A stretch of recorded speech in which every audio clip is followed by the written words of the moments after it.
Hi,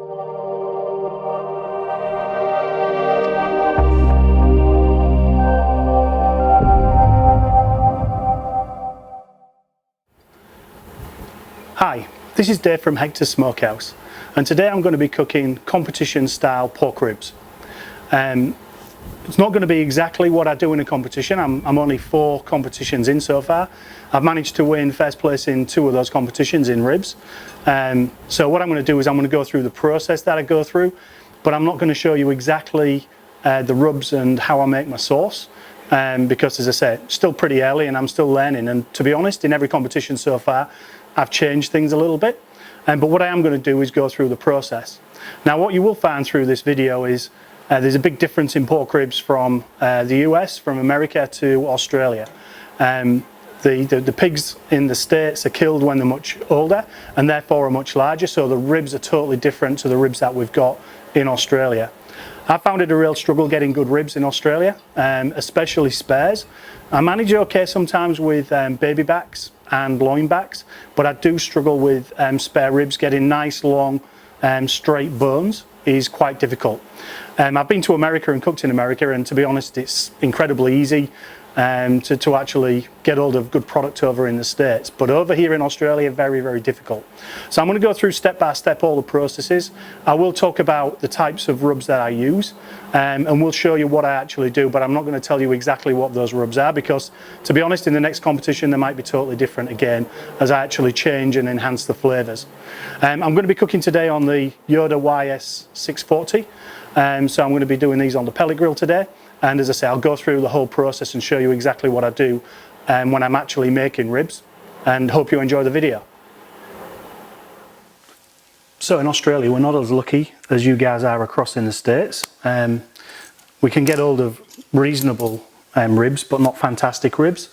We kill our pigs a lot younger than what you do, so the ribs are actually smaller.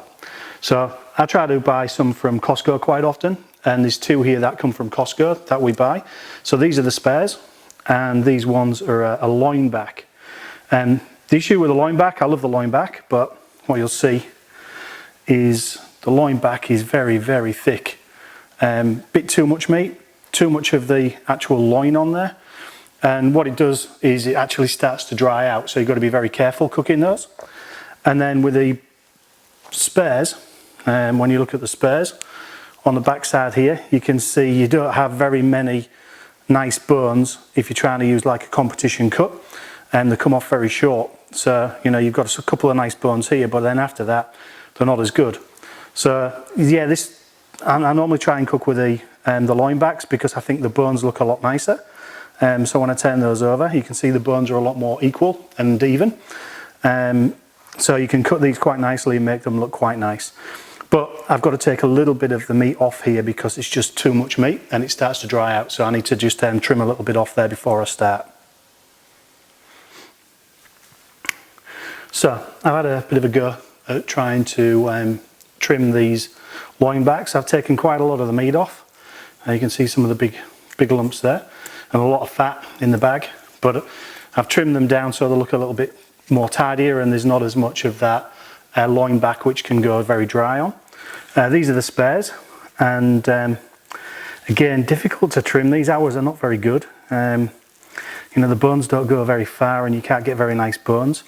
One of the things we need to do is take off this membrane off the back of here. So what we can do is get a little bit of kitchen roll, grab hold of the membrane once I've loosened it, and then just try and pull this membrane back, because it can get a bit chewy, papery on there. So if you can get it off, then get it off. This is quite a thin one. Some of them come off really easy, some are more difficult, and you can see it actually coming off quite stringy. So we'll trim that off.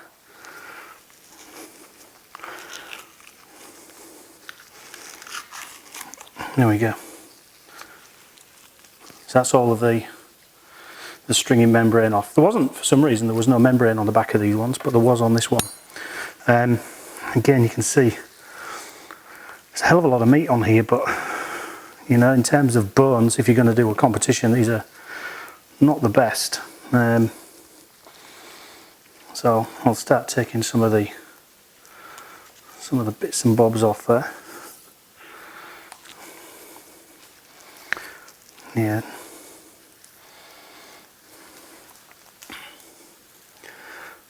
Not good at all.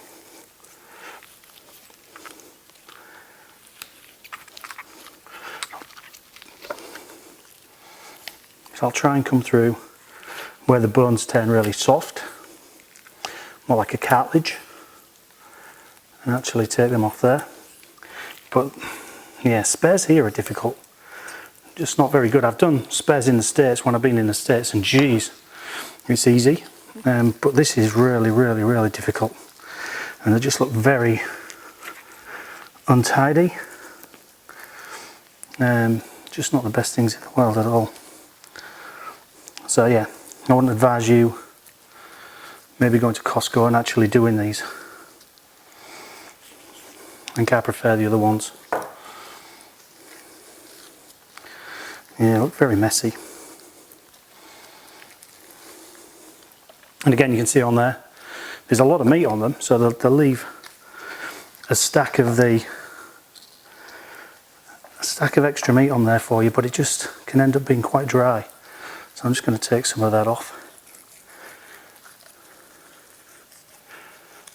and trim it back down a little bit. And that feels quite nice. I can feel the bones through there.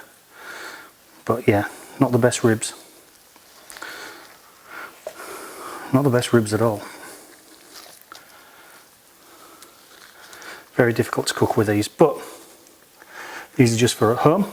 When I'm in a competition, I'll be using them because I've got nice ribs. A bit curved, but that's what you get when you're using a baby back or a loin back. Yeah, and then these ones I'm not going to be able to use in a competition, but should be really tasty for just cooking at home. Should be no problem at all with these. And should taste really nice. But yeah, not ideal. You want your ribs to look really nice. You can go into the States, into Sam's Club, into any of those sort of places, and you can buy Smithfield, and I think even all the competition teams are using Smithfield ribs, and they all look fantastic. You know, they all look really good. But I've struggled to get these, even when I've known a butcher and asked the butcher to cut them. They often end up like this, which is just not the best. So we'll leave them like that, and we'll put some rub on them. But these would be the type that I'd be using in the competition. Okay, so what I will do is I'll go through the process that I use in the competition for putting the rub on the ribs. But what I'm not going to do is I'm not going to go through the exact flavourings. I use a couple of commercial rubs to go on the ribs, but I'm not going to go through the flavourings because I'm only four competitions in, and I'm still messing around and trying to develop my own flavours and trying different profiles. So I'm not going to spend a lot of time sort of saying this is what you must do or anything. Okay, so I'll go with things that people normally complain about, but I'm going to start off with the yellow mustard. And a lot of people, you know, will turn around and say, nah, you don't use yellow mustard. And I'm quite okay with that. I only use it, it's not for flavour or anything like that. I find it's just handy to make your meat and make the rub stick. So it just gives that base to actually stick your rub onto. So it adheres a little bit better. There's nothing in terms of flavour in this at all. You can use oil, you can use peanut oil, you could use Worcester sauce, you know, you don't have to use anything, just use the juices of the meat. But I do this, and as I say, a lot of people will sneer, but I don't care. I've won a couple of competitions going this way, so I'm quite happy to do that. So the first thing I try to do is I do put a layer of garlic granules on, and the garlic granules that I use are from Costco. Just get these open. So yeah, the garlic granules I use are from Costco, and it just adds that first layer of flavour to the actual rub. So don't go really mad. I just put a layer of that on each of these. which is fine. So just a quick layer of that. I then got two rubs that I actually use. So again, this will be the first one. So this one's got a bit more of a kick in it, so a bit more heat, shall we say. And I use this as my base rub, my bottom base. And as I say, it's got a bit of a kick. Don't put it on incredibly thick, but just enough to coat the ribs nicely. And that works pretty well. And then I use a different one as the main one. Again, I go a bit more heavier with this. So you'll see this one going on. So quite a bit more heavier.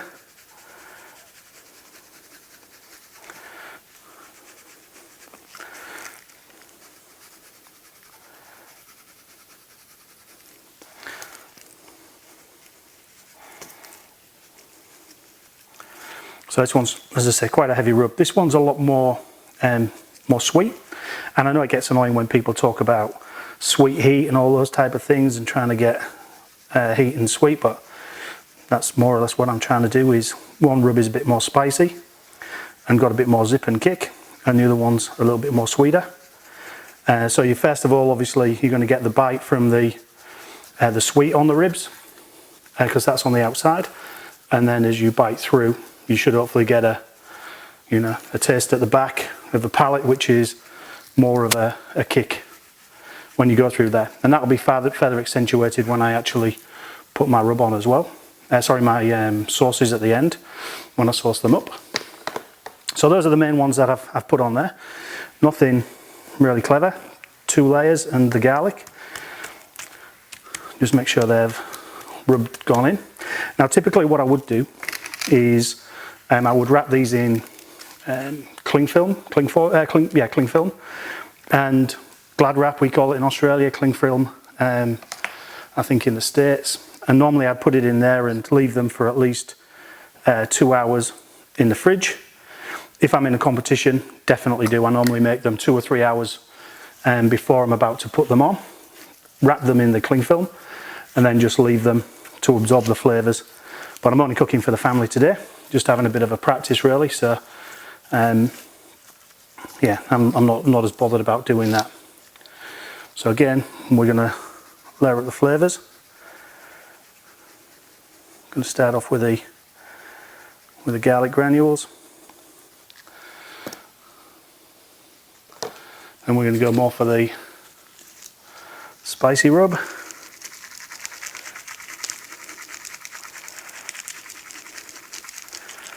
And layer up a bit of kick.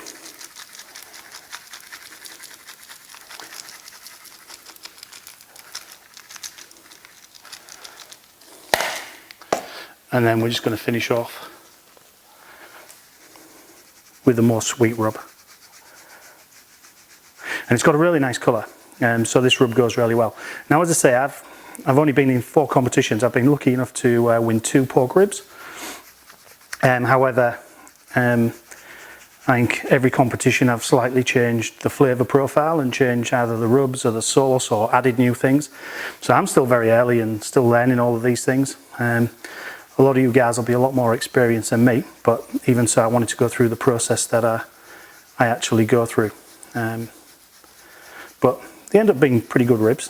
I'm pretty happy with them. As I say, to win 2 competitions, I'm extremely happy. And they work pretty well.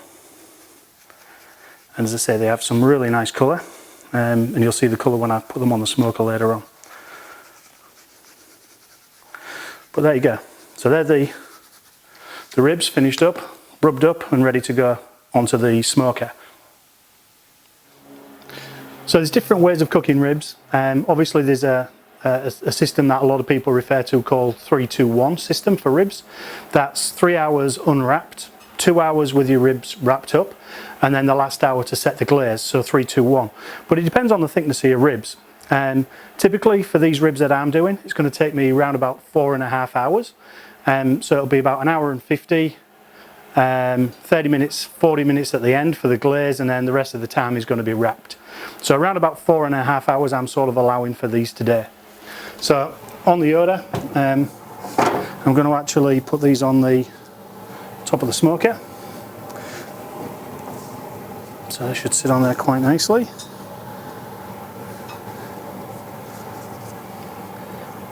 They're looking pretty good. So they'll sit on there, and I'll leave them on there for about 50 minutes. And in 50 minutes time I'll come out and spritz them with a bit of apple juice and apple cider vinegar. And then they'll come off in around about an hour and 40. I'll take them off there, an hour and 50. They'll actually come back off there, get wrapped up, and I'll go through that process, then they'll go back on in foil. So we'll come back to these in a short while.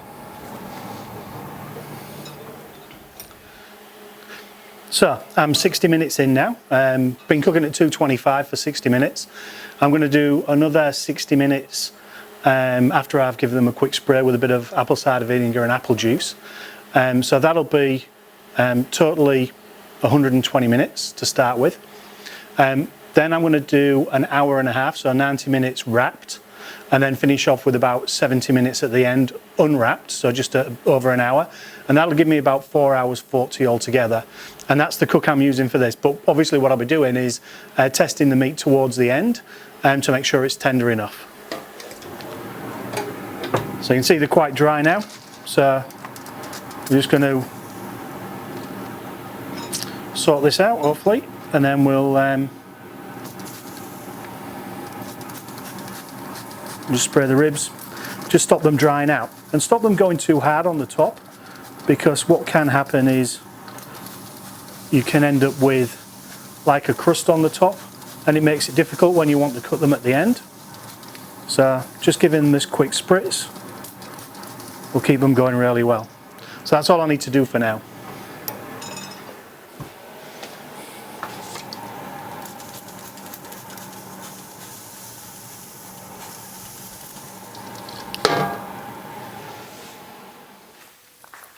Okay, so what I'm going to do now is I'm going to get the foil ready to actually wrap the ribs.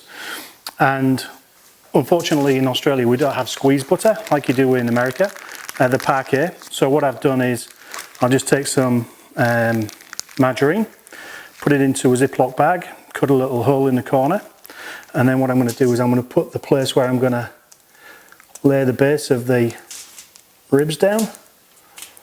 You can see that. So this is going to go underneath. And then on the top, and what we're doing here is basically we're going to baste the ribs in butter and honey and brown sugar and make them really nice and sweet and spicy.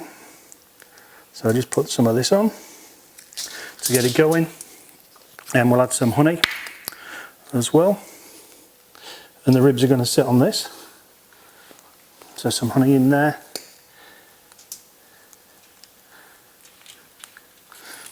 So you see the honey going on.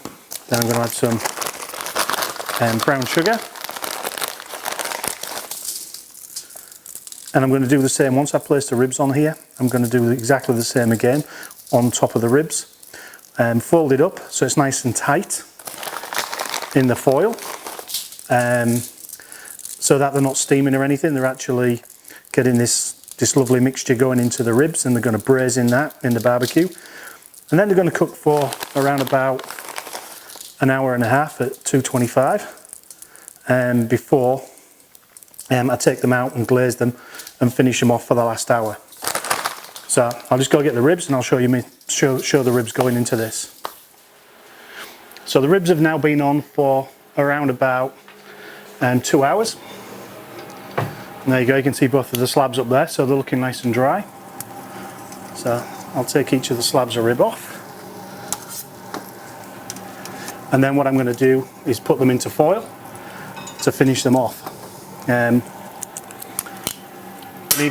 even so far, I think they actually look pretty good.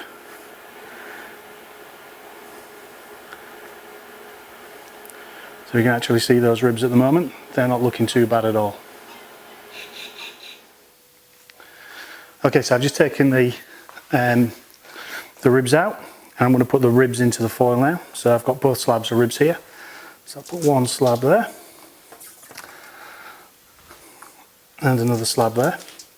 So you can see they're going to sit in that butter, And then I'm going to get this, put some more of the squeezed butter on, or our equivalent.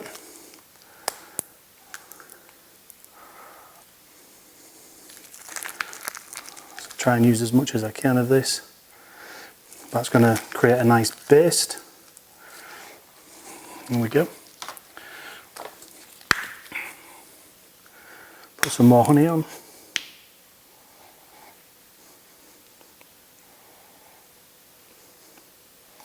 Some nice honey on there, and then we'll finish them off with some brown sugar.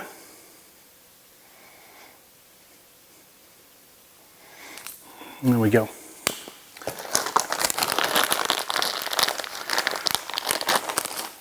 So this is pretty much the steps I go through.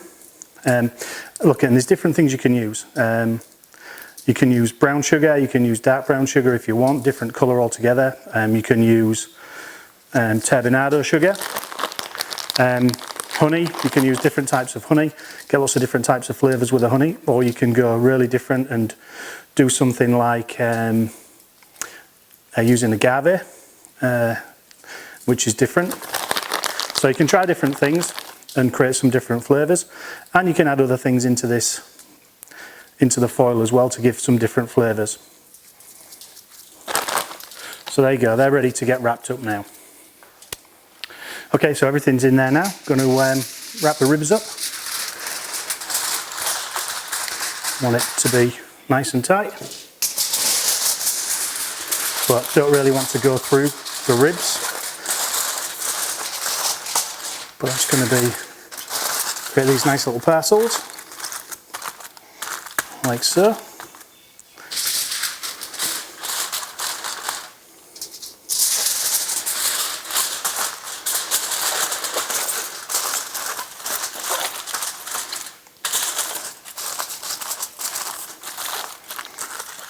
There you go. So it's as easy as that. Got the 2 ribs ready, 2 lots of ribs, and these will now go onto the smoker, same place, for another round about an hour and a half at 225. And then after that we're going to check, see how they're done, and then we'll start to take them off and get them ready to glaze. So the ribs have now been on for approximately an hour and 40. So I'm going to slowly start to unwrap them, and we're going to check them for tenderness. So you can see when you look at the ribs that they've got quite a lot of pullback on the ribs, so you can start to see the bones on the end coming through, which is good. But when I put the cocktail stick in, it's still quite a bit of resistance in there, so they're not quite ready.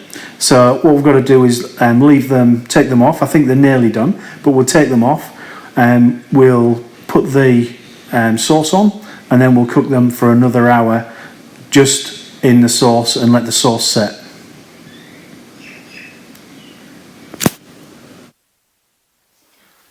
So as you saw from outside, the ribs have been on for an hour and a half, hour and 40. I tested them with a cocktail stick and they were reasonably tender. They've still got a bit to go, but I can actually start to put the sauce on, so I can set them. And this will take another hour after all this is done to finish them off. So what I'm going to do is I'm actually putting them onto a rack to sauce, and I'm going to cook them on the rack, and it just means that I don't make as much of a mess. So that's the intention. You know, and as you could see, there was 2 different types of ribs. So these were the spare ribs, and that was the baby back ribs. So what I've done is I've got some barbecue sauce in here, which has got a couple of different sauces in and also a couple of extra different ingredients. And what I'm going to do is put some of this on reasonably thick and then spread it in. So I'll do underneath first, spin them over, and then do the top, and then probably put some more on again a little bit later, and once they've been on for about half an hour, just to top it up. But yeah, just to try and get that nice little glaze on them. And there's a lot of flavour in this as well. So as I say, it's quite a strong barbecue sauce. Again, it's got a lot of sweet in there, but it's got some heat, so it's going to give a bit of a kick, which is good. Just do the edges. make them look nice.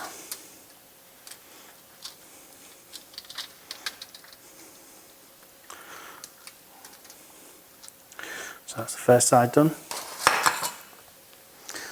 Just quickly spin them over so they still look quite nice. And now I'll paint the opposite side. And as I say, I want a little bit of this left because I want to put some back on at the end just to touch them up when they're part way through. So yeah, just get plenty of this sauce on. Adds plenty of flavour. But it needs to set, so I reckon there's still an hour left in these at least, just to get them finished and get them so they're set.